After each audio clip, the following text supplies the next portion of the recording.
नमस्कार दोस्तों। कुछ ख्वाब चंद उम्मीदें। थोड़े से अंतराल के बाद इस कार्यक्रम को लेकर एक बार फिर आपके सामने उपस्थित हूँ। थोड़ा सा अंतराल बहुत सारे कारणों से आया। इसी बीच हमारे यहाँ लोकसभा चुनाव और उनके परिणाम सामने आए और उस कारण थोड़ा सा सब जगह व्यस्तताएं सबकी रही।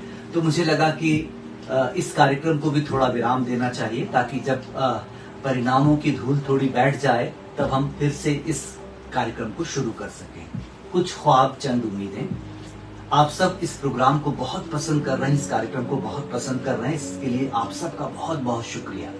कोशिश कर रहा हूं कि इन दिनों जो नई किताबें सामने आ रही हैं उनका परिचय आपसे करवा सकूं, उन किताबों को आप तक पहुंचा सकूं, ताकि अगर आपको मेरे कहे पर थोड़ा भी विश्वास है तो आप उन किताबों को पढ़ें और उन किताबों के बहाने ये जानने की कोशिश करें कि साहित्य की दुनिया में नया क्या रचा जा रहा है, नया क्या घट रहा है। कुछ ख्वाब चंद उम्मीदें निदा फाजली की एक बहुत मशहूर गजल से ये मैंने इसका शीर्षक लिया है। यही है जिंदगी कुछ ख्वाब चंद उम्मीदें, इन्हीं खिलौनों से तुम भी बहल सको तो चलो, सफर में धूप तो होगी जो चल सको तो चलो।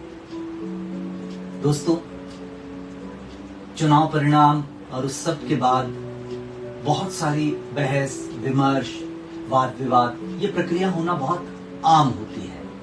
बस एक बात हमें ध्यान रखना है कि ये सब बहस, ये सारे विमर्श, ये सारे वाद विवाद, ये सब मतभेदों तक सीमित रहे। कहीं ऐसा ना हो कि ये गहरे उतर कर हमारे मन के अंदर मनभेद का रूप ले ले।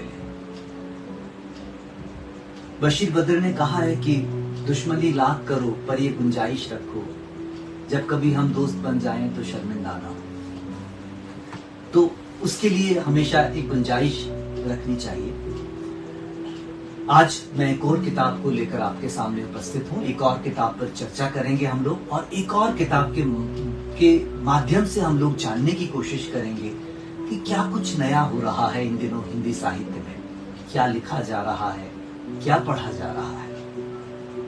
आज जिस किताब पर हम चर्चा करने जा रहे हैं, ये किताब भी नई दिल्ली विश्व पुस्तक मेले में इसका लोकार्पण हुआ और नई दिल्ली विश्व पुस्तक मेले में ही ये किताब पाठकों की पसंद बन गई। इस किताब के बारे में कहूं तो ये लेखक ने एक प्रकार से एक ट्रायोलॉजी इस किताब के साथ पूरी की है। ट्रायोलॉजी कहा जाता है कि जब कोई लेखक एक ही विषय, एक ही परिवेश पर एक साथ 3 किताबें लिखता हो। और ये पाश्चात्य साहित्य में तो ये बहुत आम बात है, हमारे यहाँ भी ऐसा होता है।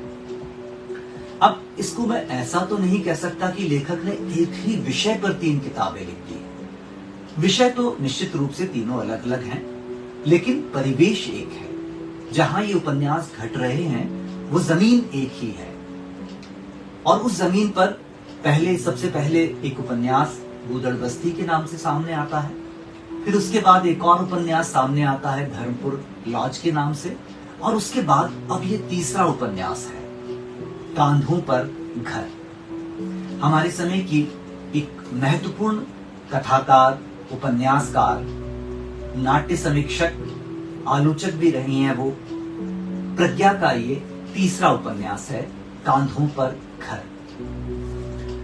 इसका शीर्षक ही अपने आप में बहुत सारी कहानी कह रहा है। इसके शीर्षक को सुनकर हमें हजारों उन विस्थापितों के चेहरे नजर आने लग जाते हैं जो अपने कंधों पर अपना टूटा बिखरा हुआ सामान, अपनी टूटी बिखरी हुई गृहस्थी को रखे हुए एक जगह से दूसरी जगह चले जा रहे हैं। हजारों हजार साल से ये विस्थापित यहां से वहां, वहां से यहां घूमते रहते हैं। घर बनता है, फिर घर छूट जाता है और बस यही इनकी कहानी है और इसी प्रकार इनका सफर चलता रहता है। इस पूरी कहानी में, इस पूरे समय में अगर हम देखें तो बहुत सारे चेहरे हैं, बहुत सारी ऐसी घटनाएं हैं जो इस कहानी को एक बड़ी कहानी बनाती हैं। तो आइए आज चर्चा करते हैं एक बहुत अलग तरह के अनूठे उपन्यास पर, कांधों पर घर पर। ये उपन्यास लोक भारती प्रकाशन से प्रकाशित होकर आया है। 248 पेज का ये उपन्यास है। इसका मूल्य 350 रुपए है। जो मैंने बताया आपको कि ये प्रज्ञा का तीसरा उपन्यास है। प्रज्ञा अपनी अलग तरह की कहानियों, अपने अलग तरह के उपन्यासों के लिए जानी जाती हैं। वे हमेशा उस वर्ग की बात करती हैं जो वर्ग वंचित है, जो शोषित है, जो पीड़ित है। उनके सारे उपन्यास उसी वर्ग को केंद्रित रख के अपनी बात करते हैं। इस उपन्यास में भी उन्होंने एक बार फिर से उसी वर्ग की आवाज उठाई है। उन्होंने एक बार फिर उसी वर्ग को लेकर प्रश्न उठाए हैं। कांधों पर घर। कांधों पर घर, इस उपन्यास को अगर हम एक पंक्ति में इसका विवरण देना चाहें तो ये विस्थापितों की कथा है। ये उन सब की कथा है जो जिंदगी भर एक अपने घर को लेकर भटकते रहते हैं, यहां से वहां, वहां से और कहीं, लेकिन जिंदगी भर उन्हें एक घर नहीं मिलता। रोटी, कपड़ा और मकान इंसानी जिंदगी के 3 महत्वपूर्ण बिंदु हैं, 3 महत्वपूर्ण आवश्यकताएं हैं। और सरकारों, सत्ताओं, व्यवस्थाओं को इसीलिए चुना जाता है कि वो इन 3 आवश्यकताओं की पूर्ति अंतिम आदमी तक करेंगे। अगर ऐसा नहीं हो रहा है तो ये सत्ताओं की विफलता है, ये व्यवस्थाओं की विफलता है, ये सरकारों की विफलता है। हर एक व्यक्ति के सर पर अगर छत नहीं है तो इसका मतलब है कि हम चूक रहे हैं। अगर किसी एक के पास में 20-25 मंजिला घर है और कई सारे बेघर हैं, तो इसका मतलब है कि इस असमानता का दोष हम सबके सर पर है। ये उपन्यास उसी असमानता की कहानी कहता है। ये उपन्यास बताता है कि अभी हम आजाद नहीं हुए। वो आजादी जो 15 अगस्त 1947 को हमें प्राप्त हुई थी, वो आजादी अभी अंतिम व्यक्ति तक हम पहुंचा नहीं पाए हैं। वो आजादी अभी भी बहुत सारे लोगों के पास पहुंचना बाकी है। वो आजादी कुछ चंद लोगों की तिजोरियों में कैद है, अट्टालिकाओं में कैद है, और वहां से उसको आजाद करके अभी हर एक व्यक्ति तक पहुंचाना है। तब शायद ये हम कह सकेंगे कि हमारी आजादी असली आजादी है। एक बस्ती की कहानी है, एक बस्ती के संघर्ष की कहानी है, और उस बस्ती के संघर्ष में बहुत सारे लोग जुड़े हुए हैं। इस कहानी को पढ़कर प्रज्ञा की लेखन क्षमता पर एक बार फिर से विश्वास होने लग जाता है, क्योंकि इस उपन्यास में कई सारे पात्र हैं। इस उपन्यास में कम पात्रों के साथ प्रज्ञा ने काम नहीं किया है। कई सारे पात्र हैं, जगह जगह से, यहां वहां से, देश के अलग अलग हिस्सों से चलकर वो एक जगह पहुंचे हैं जिसको यमुना पुष्ता कहते हैं। यमुना किनारे का जो पुष्ता है वहां पहुंचे हैं, जहां बहुत सारी बस्तियां हैं। उन बस्तियों के अलग अलग नाम हैं, और उन अलग अलग नाम की बस्तियों में अलग अलग तरह के लोग रहते हैं, लेकिन उस समूचे इलाके को यमुना पुष्ता कहते हैं। वहां के लोगों के दुख दर्द की, वहां के लोगों की परेशानियों की और वहां के लोगों की चिंताओं की कहानी है कांधों पर घर। एक लेखक का दायित्व होता है कि वो उन लोगों की बात करे जिनकी बात कोई नहीं कर रहा, जो शोषित हैं, जो पीड़ित हैं, जो वंचित हैं। एक लेखक वो नहीं होता जो राजाओं की बात करता है, जो सरकारों की बात करता है, जो ताकतवरों की बात करता है, जो धनिकों की बात करता है। नहीं, वो लेखक नहीं होता। जो श्रमिकों की बात करता है वो लेखक होता है, जो वंचितों की बात करता है वो लेखक होता है। लेखक कभी अट्टालिकाओं की रोशनी की बात नहीं करता, लेखक झोंपड़ी के अंधेरे की बात करता है। ये उपन्यास कांधों पर घर अंधेरे की बात करता है। ये उपन्यास कहता है कि अभी भी बहुत सारे जीवन ऐसे हैं जो अंधेरे से घिरे हुए हैं। यमुना पुष्ते को प्रतीक बनाकर प्रज्ञा ने एक बड़ी कहानी कही इस कहानी को पढ़ते समय हम इस बात से बिल्कुल मुक्त हो जाते हैं कि हम दिल्ली के किसी यमुना पुष्टे की कहानी पढ़ रहे हैं, झुग्गी बस्ती की कहानी पढ़ रहे हैं। असल में तो सब जगह यही हाल है। अगर आप भोपाल में जाएंगे तो वहां भी झुग्गी बस्तियां वैसी ही है। आप मुंबई में जाएंगे तो वहां भी झुग्गी बस्तियां वैसी ही हैं। इंदौर जाएंगे तो वहां भी सब वही है। हर महानगर के अंदर इस तरह की झुग्गी बस्तियां होती हैं। जो गांव से पलायन लगातार चल रहा है रोटी की तलाश में, वो बताता है कि हमारी सरकारें एक और दूसरे काम में भी विफल रही हैं। हम रोटी और रोजगार को गांव तक नहीं पहुंचा पाए, तो रोटी और रोजगार की तलाश में गांव शहर आ रहा है। यह हम सब के लिए चुनौती है, क्योंकि गांव अगर नष्ट हो गए, गांव अगर समाप्त हो गए, तो फिर हमारे पास कुछ शेष नहीं बचेगा। तो इस उपन्यास को पढ़ते हुए हम उस पूरी झुग्गी बस्ती जो यमुना पुष्टे के नाम से जानी जाती है, उसकी कहानी जानते हैं। हम देखते हैं कि किस तरह 40,000 घरों में 1.5 लाख लोग रह रहे हैं, जिनको लेकर वो लोग सब चिंतित हैं जो अपने बड़ी अट्टालिकाओं में, वातानुकूलित कमरों में बहुत आराम से रह रहे हैं। उनको अभी भी चिंता है कि हमारे शहर में ये स्लम बढ़ रहा है, ये झुग्गी झोपड़ी बढ़ रही है, हमारे घर के पास ये बन गया है। हम उस देश से आते हैं जिस देश ने कहा वसुधैव कुटुंबकम। वसुधैव कुटुंबकम का नारा देने वाला ये देश कहता है सबे भूमि गोपाल की, सब कुछ ईश्वर का है। लेकिन हम वसुधैव कुटुंबकम जपते हैं, उसको अमल में नहीं लाते हैं। ये उपन्यास उन हजारों लोगों की बात करता है जिनको हम घृणा से देखते हैं, जिनको हम नफरत से देखते हैं। अगर हम बहुत एक स्ट्रक्चर जानने की कोशिश करें तो बदायूं से विस्थापित होकर आए हुए कुछ जोड़े हैं, जिसमें नेचू है, गुड़िया है, जिसमें पूनम है, सूरज है, और इसी तरह के बहुत सारे लोग हैं। बंगाली मुनमुन है, उसका पति है, उसके बच्चे हैं, उसका भानेज है परवेज नाम का। उन सब से मिलकर ये पुश्ता बन रहा है, और इस तरह के हजारों लोग हैं जो वहां बिखरे हुए हैं।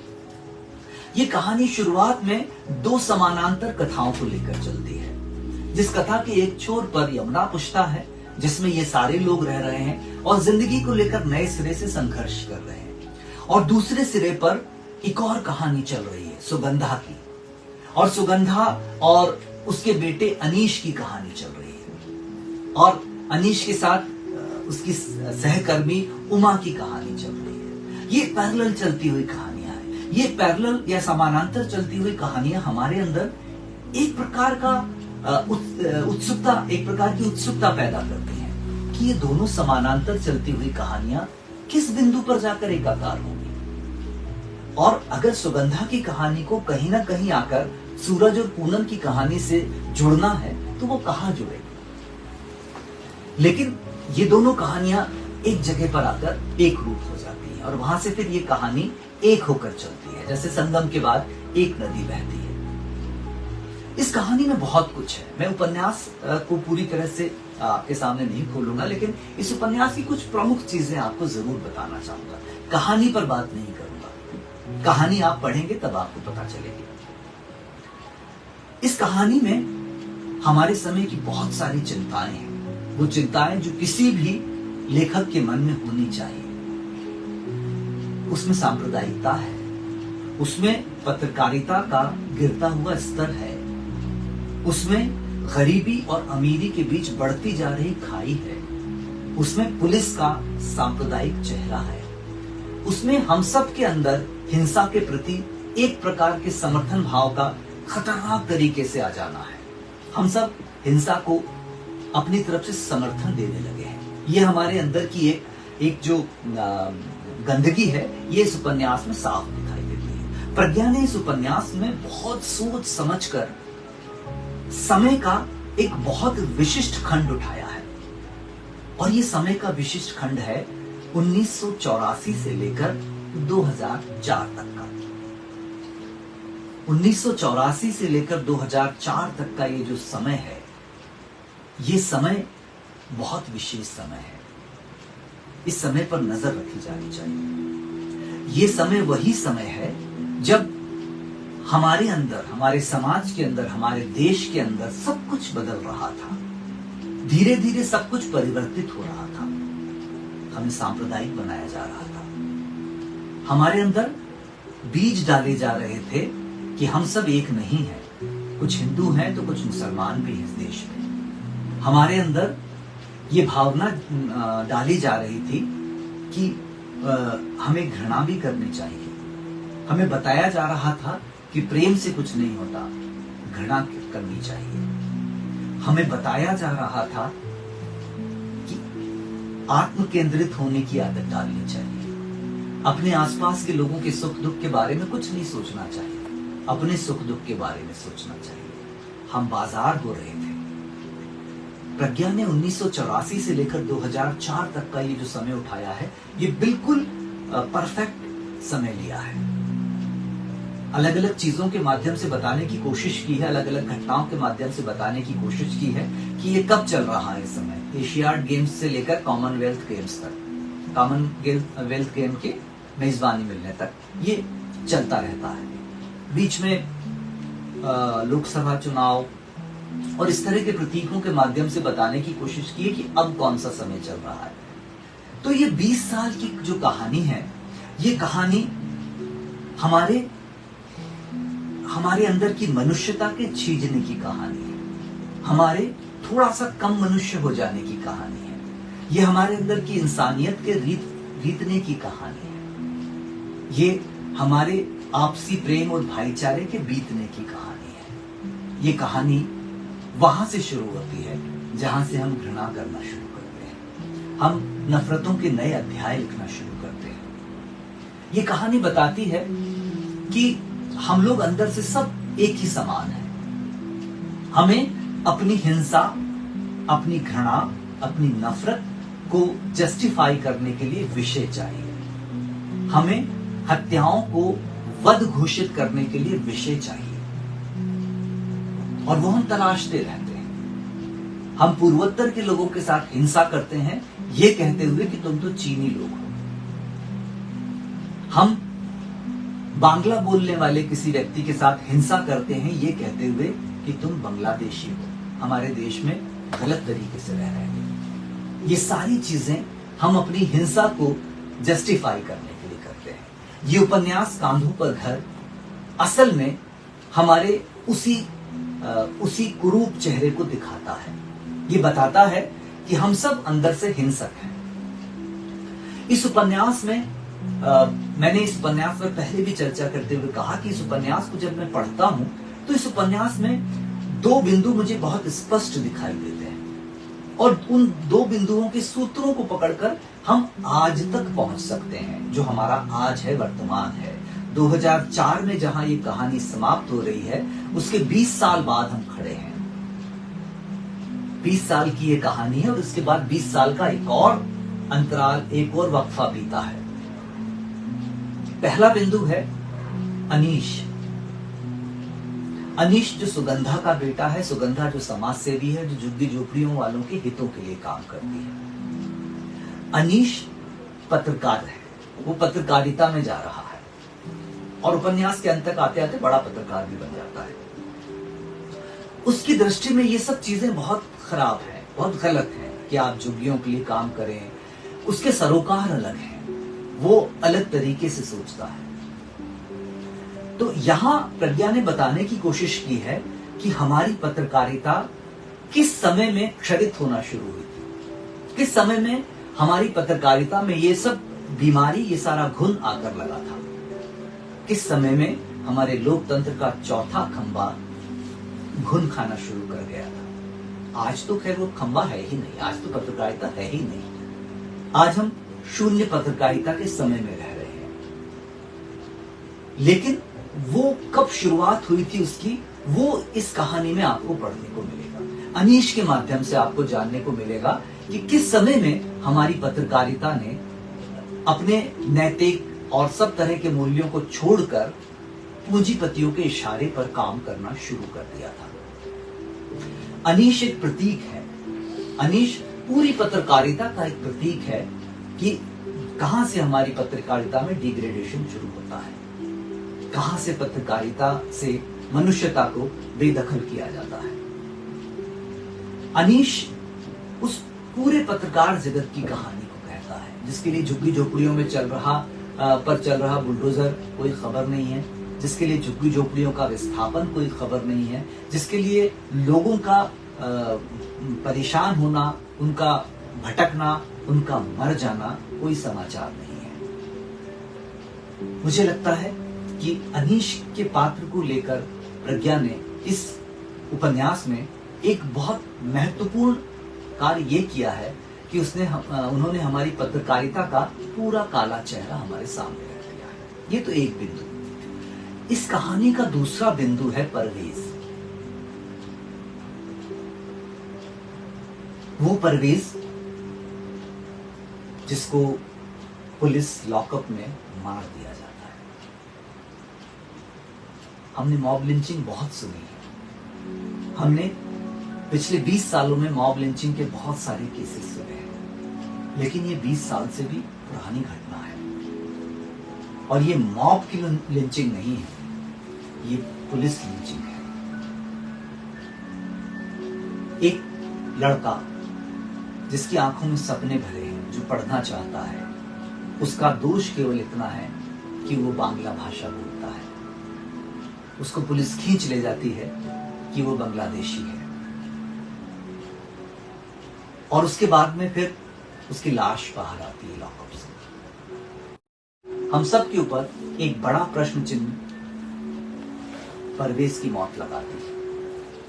हम सब पर एक बड़ा सवालिया निशान परवेज की मौत लगाती है। हम सब सोचते रह जाते हैं कि क्या परवेज की मौत तब भी होती अगर उसका नाम कुछ और होता, प्रकाश होता, अनिल होता, तब भी क्या पुलिस उसको इतनी ही बेदर्दी से ऐसे ही मारती? परवेज की मौत हम सबको बेचैन कर देती है। परवेज एक प्रतीक बनकर उभरता है कि हम सब उस वध में शामिल है, उस हत्या में शामिल है जिसको जस्टिफाइड करने की पुलिस उसको वध कह रही है। हम सब उस मृत्यु के उत्सव में शामिल है। धर्म के आधार पर लोगों को मार देना, ये हम सब के अंदर जब नफरत अंतिम सिरे तक पहुंचती है तब पर हम हत्याएं करने लगते हैं।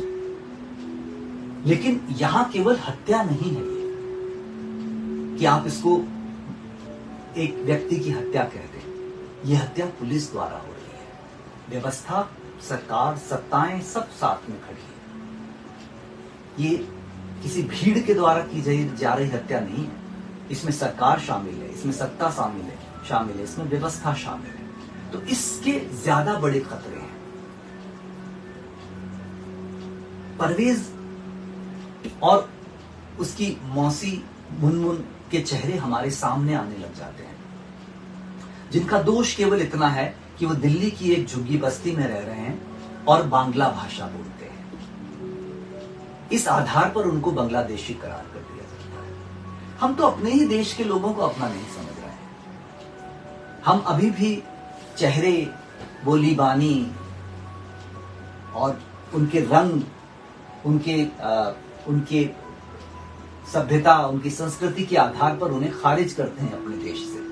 हम आदिवासियों को खारिज करते हैं कि आदिवासी हमारे सभ्य समाज का हिस्सा नहीं बन सकते। हम दलितों को खारिज करते हैं, हम पूर्वोत्तर के लोगों को खारिज करते हैं, हम मुस्लिम्स को खारिज करते हैं। तो फिर कौन रहना चाहता है इस देश में? ये प्रश्न ये उपन्यास उठाता है कि फिर ये देश किसका है? वो कौन है जो सबको खारिज कर रहा है? वो कौन है जो इस देश में अकेला रहना चाहता है? वो सबको हटा देना चाहता है, वो सबको कहीं दूर निर्वासन पर भेज देना चाहता है। कौन है? ये प्रश्न ये उपन्यास उठाता है। प्रज्ञा ने बहुत शोध किया होगा इस उपन्यास को लिखने से पहले। एक ऐसी बस्ती की कहानी लिख देना जिस बस्ती में आप नहीं रहे हो, सचमुच बहुत मुश्किल होता है। बहुत शोध की जरूरत होती है। और उस शोध को बहुत अच्छे से आप इस कथा को पढ़ते हुए आप देख सकते हैं। इस पूरे उपन्यास में एक और बहुत अच्छा रूपक सामने आता है, एक और बहुत अच्छा जो पूरा एक दृश्य रचा है, वो है इस कहानी की जो एक नायिका जैसा हम समझ लें उसे। हालांकि नायिकाओं जैसे पात्र इसमें बहुत सारे हैं, लेकिन पूनम को हम मान सकते हैं कि वो प्रधान पात्र है इस कहानी का। वो पूनम खुद बहुत कम पढ़ी लिखी है, लेकिन वो चाहती है कि झुग्गी के बस्ती के बच्चे पढ़ें। वो संघर्ष करती है, स्कूल बनाती है और पढ़ाने के लिए लोगों को लाती है। उसके साथ सुगंधा के साथ काम कर रहा पंकज जुड़ता है, जो एक समाज सेवा का काम करता है। वो दोनों मिलकर झुग्गी झोपड़ी के बच्चों को पढ़ाना शुरू करते हैं। थोड़े दिन उनका विद्यालय चलता है, फिर अचानक मेट्रो की लाइन वहां से गुजरनी होती है तो विद्यालय टूट जाता है। फिर वो दूसरी जगह विद्यालय बनाते हैं। थोड़े दिन वो विद्यालय चलता है, फिर वो भी टूट जाता है। तो ये हमारे देश में शिक्षा व्यवस्था को बताने का एक बहुत अच्छा तरीका लेखक ने उपयोग में लाया है कि हमारे देश में शिक्षा को हम सबसे अंतिम कार्य मानते हैं। किसी भी समाज में, किसी भी सभ्य समाज में सबसे प्राथमिक अगर कुछ होना चाहिए तो शिक्षा होना चाहिए। हर व्यक्ति के पास शिक्षा, हर व्यक्ति के पास स्वास्थ्य, बाकी सब चीजें उसके बाद आती हैं। मेट्रो की रेल अगर जरा सा उधर से निकल जाएगी तो कोई फर्क नहीं पड़ेगा, लेकिन अगर हजारों लोग शिक्षा पाने से वंचित रह गए तो हमको भविष्य में बहुत फर्क पड़ जाएगा इससे। तो वो केवल एक रूपक नहीं है कि वो पूनम का जो राजीव गांधी विद्यालय है वो एक रूपक नहीं है। उसके बहाने बहुत बहुत कड़ा प्रहार भारत की शिक्षा व्यवस्था पे प्रज्ञा ने इस उपन्यास में किया है कि हम अभी भी शिक्षा को प्राथमिक दर्जा नहीं दे पा रहे हैं और ना हम इस बात पर विश्वास कर पा रहे हैं कि शिक्षा सबके लिए जरूरी है, स्वास्थ्य सबके लिए जरूरी है। हम दूसरी बहुत सारी चीजों में उलझे हुए हैं। हमारी सरकारें, हमारी सत्ताएं, हमारी व्यवस्थाएं बहुत सारे दूसरे काम कर रही हैं, लेकिन उनको अभी शिक्षा और स्वास्थ्य को लेकर शायद उनके पास समय नहीं है या उनकी प्राथमिकता में ही नहीं है। तो उसको भी इस उपन्यास में बहुत अच्छे से उठाया गया है, बहुत खूबसूरती के साथ उठाया गया है। ये उपन्यास जिन बिंदुओं पर आपको डिस्टर्ब करता है, अभी मैं आज संभवतः रत्ना पाठक शाह का कोई इंटरव्यू देख रहा था, उसमें उन्होंने बड़ी मार्के की बात की है कि जो आपको विचलित नहीं करती वो कला नहीं होगी। क्योंकि साहित्य भी कला का हिस्सा है, तो अगर साहित्य आपको डिस्टर्ब नहीं कर रहा है, साहित्य आपको विचलित नहीं कर रहा है, साहित्य आपके अंदर बेचैनी नहीं पैदा कर रहा है, तो फिर वो साहित्य नहीं है। ये उपन्यास आपको बहुत बेचैन करता है। इसको पढ़ते हुए आपको बार बार बहुत सारी चीजें याद आती हैं। ये उपन्यास ये भी बताता है कि हमारी पुलिस का चेहरा कहां से, किस बिंदु से सांप्रदायिक होना शुरू हो गया था, किस बिंदु पर आकर पुलिस ने सांप्रदायिकता के बारे में सोचना शुरू कर दिया था। हिंदू और मुसलमान अलग अलग चेहरे पुलिस को दिखाई देने लग गए थे। ये उपन्यास उनकी भी बात करता है, उस पर भी बात करता है, और ये हमें बेचैन करता है क्योंकि हम मानकर चलते हैं कि जो व्यवस्था है उस व्यवस्था की आंखों पर किसी रंग का चश्मा नहीं होना चाहिए। लेकिन ये उपन्यास बताता है कि चश्मा है, और उस चश्मे से अगर कुछ दिखा तो उस दिखने के कारण ही परवेज की मौत हुई है। उस परवेज की मौत में हम सब अपने आप को शामिल मानते हैं। अगर कोई भी सभ्य, कोई भी ऐसे समाज से आ रहा होगा जहां पर मनुष्यता अभी बची हुई है, तो वो परवेज की मौत के लिए अपने आप को भी जिम्मेदार मानेगा। असल में ये उपन्यास हमारे अंदर की मनुष्यता के समाप्त होने की कहानी है। ये उपन्यास बताता है कि हम धीरे धीरे और कम मनुष्य होते जा रहे हैं। हमारे अंदर इंसानियत जो है वो धीरे धीरे अपने न्यूनतम बिंदु तक पहुंचती जा रही है, जिसके उस पार, उस न्यूनतम बिंदु के उस पार क्या है?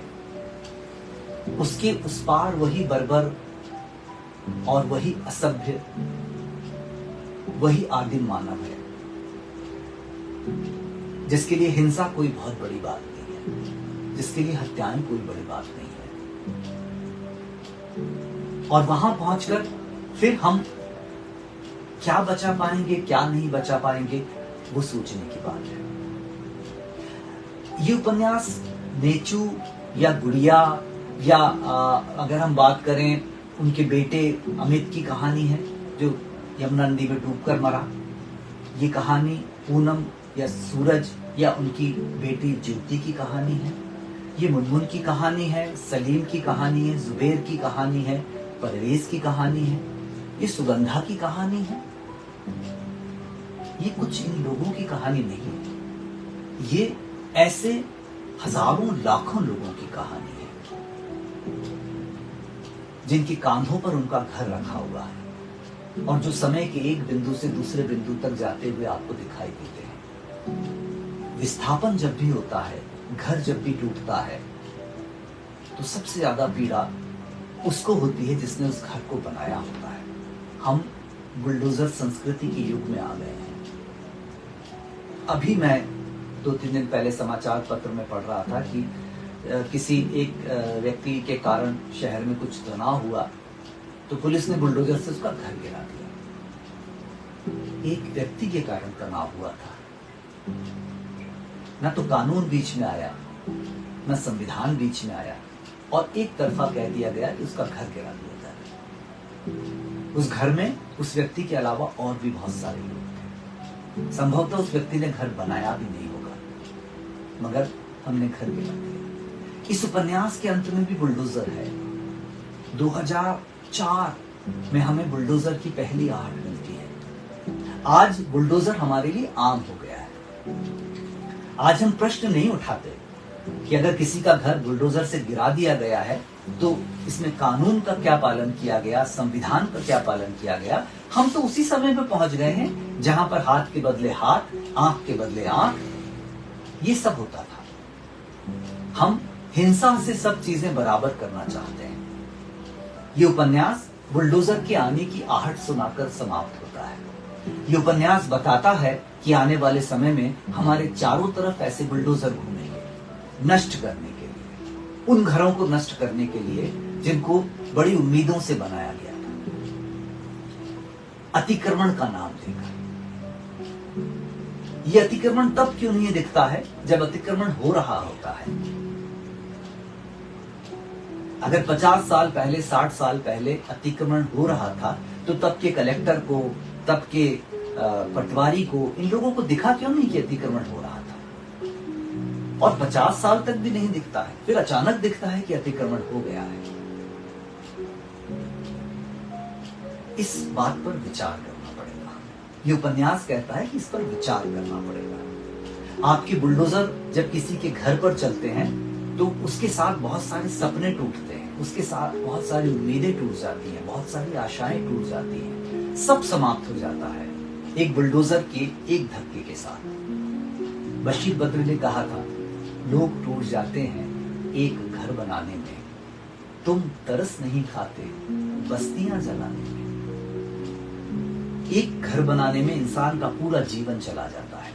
इसमें अगर आप सूरज और पूनम का संघर्ष देखेंगे, जो बदायूं से आकर दिल्ली में एक घर के लिए संघर्ष कर रहे हैं, बड़ी मुश्किल से एक जगह से दूसरी जगह, दूसरी जगह से तीसरी जगह आते हुए उनका घर का सपना पूरा होता है। घर नहीं, झुग्गी झोपड़ी, झुग्गी बस्ती में एक झुग्गी अपनी, और अंततः वहां से भी विस्थापन, वहां से भी सब समाप्त हो जाता है और वो फिर निकल पड़ते हैं किसी अगली दिशा की ओर। मुझे लगता है ये उपन्यास अपने मकसद में कामयाब रहा है। इस उपन्यास में लेखक बताना चाहता था हमको कि हम जो बहुत अच्छे घरों में रह रहे हैं, हमारे पास सारी सुख सुविधाएं हैं, उसके बाद भी हमें देखना चाहिए कि कहीं बहुत सारे लोग ऐसे हैं जिनके पास कुछ नहीं है, जो भटक रहे हैं, जो भटकने पे मजबूर कर दिए गए हैं, जिनकी जिंदगी को सड़कों पर व्यवस्था ने ला दिया है। ये प्रश्न, ये उपन्यास बार बार उठाता है, बार बार हमारे अंदर चोट करता है। इस उपन्यास के पात्र बहुत बहुत कुशलता से गढ़े हुए पात्र हैं। चाहे वो सूरज हो, चाहे वो पूनम हो, चाहे मुनमुन हो, या मुनमुन जिनका काम करती है वो सुगंधा हो, या सुगंधा का बेटा अनीश हो। ये जो पात्र हैं, जो किसी पात्र में थोड़ा सकारात्मक आपको शेड मिलेगा, किसी में बहुत नकारात्मक शेड मिलेगा, लेकिन वो अपने अपने होने का बहुत अच्छे से प्रतिनिधित्व करते हैं। और इसीलिए इसके पात्र आपको बहुत अपने से लगेंगे। इसके पात्र आपको ऐसे नहीं लगते हैं कि किसी बाहर की दुनिया से आए, वो झुग्गी झोपड़ियों के ही पात्र लगेंगे आपको। उनकी, जब आप उनकी दिनचर्या देखेंगे इस उपन्यास में, तो उनकी दिनचर्या ठीक वैसी ही होती है जैसी एक झुग्गी झोपड़ी के व्यक्ति की, वहां के लोगों की जैसी दिनचर्या होती है, जैसे उनके संघर्ष होते हैं, जैसी उनकी चिंताएं होती हैं, जैसी उनकी परेशानियां होती हैं, वो सब कुछ वैसा का वैसा है, जस का तस इस उपन्यास में रखा गया है। उनकी भाषा, उनकी बोली बानी, वो सब कुछ इस उपन्यास में यथारूप है। इस उपन्यास के पात्र बात जब करते हैं, जब झुग्गी झोपड़ी के पात्र बात करते हैं, तब वो भाषा आपको प्रवाह में बहा ले जाती है। आपको कहीं ऐसा नहीं लगता कि ये भाषा एक झुग्गी झोपड़ी के व्यक्ति की नहीं हो सकती। या जब अनीश या सुगंधा की हम बातचीत देखते हैं, तो वो एक अलग स्तर पर बात करते हैं। तो ये उपन्यास भाषा की दृष्टि से बहुत समृद्ध है, बहुत कुशलता से इसमें भाषा पर काम भी किया गया है। और वो जो शिल्प इसमें लिया गया है कि शुरुआत में दो समानांतर कथाएं लेकर पाठक को उत्सुक बनाए रखना, और फिर थोड़ा आधे उपन्यास तक जाते आते दोनों कथाओं को एकाकार करके फिर एक कथा के रूप में आगे बढ़ा ले जाना, वो शिल्प भी कमाल का है। उस शिल्प के द्वारा भी प्रज्ञा ने बहुत अच्छे से इस उपन्यास का निर्वहन कर दिया है। इस उपन्यास को आप पढ़ना शुरू करते हैं तो इसको आप छोड़ नहीं पाते हैं, क्योंकि इस उपन्यास को पढ़ते समय आपको उन सब का दर्द आपके अंदर महसूस होने लग जाता है। वो 40,000 घरों के टूटने का दर्द, वो 1.5 लाख लोगों के विस्थापन का दर्द, वो सब आपके अंदर आने लग जाता है। तो वो सारी चीजें इस उपन्यास में मौजूद हैं। और इस उपन्यास को आप इसलिए भी पढ़ें क्योंकि ये उपन्यास हमें थोड़ा बेहतर इंसान बना देता है। ये हमारी दृष्टि को थोड़ा व्यापक कर देता है। कोई भी किताब, मैं हमेशा कहता हूं कि कोई भी किताब अगर आपको थोड़ा और बेहतर मनुष्य बनाकर समाप्त नहीं हो रही है, तो वो किताब निरुद्देश्य हो जाती है। कांधों पर घर आपको थोड़ा बेहतर मनुष्य बना देता है। ये उपन्यास आपकी दृष्टि को पहले से थोड़ा और अच्छा कर देता है। आप इंसानों को इंसानों की तरह देखने लग जाते हैं। इसीलिए इस उपन्यास को पढ़ना जरूरी है। हर उस किताब को पढ़ना जरूरी है जो इस खत्म होती मनुष्यता के युग में आपको थोड़ा बेहतर मनुष्य बना रही हो। उस किताब को पढ़ा जाना बहुत जरूरी है, बहुत आवश्यक है, क्योंकि मनुष्यता को बचाने के लिए अब हमारे पास किताबों के अलावा कुछ नहीं बचा है। अब दूसरा कोई साधन नहीं बचा है जिसके द्वारा हम मनुष्यता को बचा ले जाए। लेखक शायद मनुष्यता को बचाने का अंतिम संघर्ष कर रहे हैं, और उस संघर्ष के परिणाम से ऐसी किताबें सामने आ रही। इसलिए इन किताबों को बचाया जाना बहुत जरूरी है। और अगर आप किताबों को बचाना चाहते हैं तो किताबों का पढ़ा जाना बहुत जरूरी है। प्रज्ञा को बधाई बहुत बहुत इस बहुत अच्छे उपन्यास के लिए। ये उपन्यास जिस तरह से सामने आता है, जिस तरह से इसके ऊपर लोग चर्चा कर रहे हैं, वो एक नई दुनिया की कहानी कहता है। एक बिल्कुल नए तरीके से चीजों को सामने लेकर आता है।